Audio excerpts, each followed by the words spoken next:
already has hearing aids. Shouldn't hearing aids fix the problem? Well, actually not always. We kind of talked about noise and things like that, how even in a classroom setting with hearing aids on, the hearing aids are going to amplify everything, not just the teacher's voice. So they're going to be hearing the teacher louder, yes, but they're also going to be hearing the projector louder, the noise in the hallway louder, people talking louder. So an FM system is really nice because it only amplifies the teacher, not everything else. Does every single kid who has hearing aids get an FM system?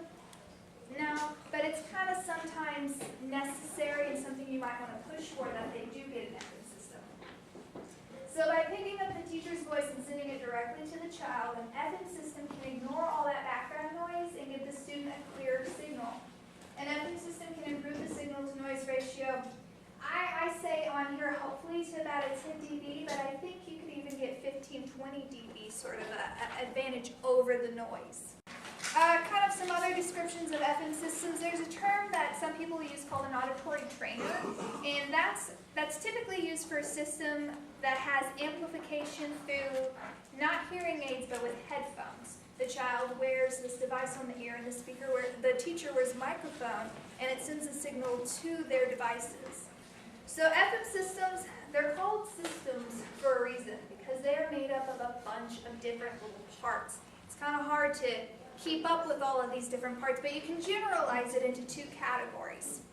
There's the first part, part one, which is what picks up that signal from the talker and transmits it via FM signals, typically a microphone and a transmitter. Part two is what's going to receive that FM signal and give it to the client, give it to the student.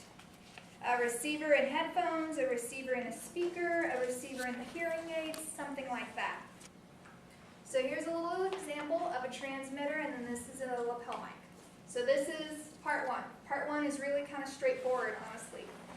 They all kind of have these little gold prongs at the top, and that's where you actually plug them into the hearing aids or the implant or whatever kind of device it is.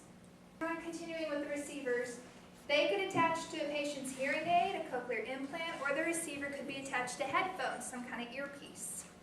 Important note, in order for a hearing aid to pick up an FM signal, it must be programmed by an audiologist to receive FM. Not just any hearing aid will you plug in and it automatically work. It has to be set to accept FM.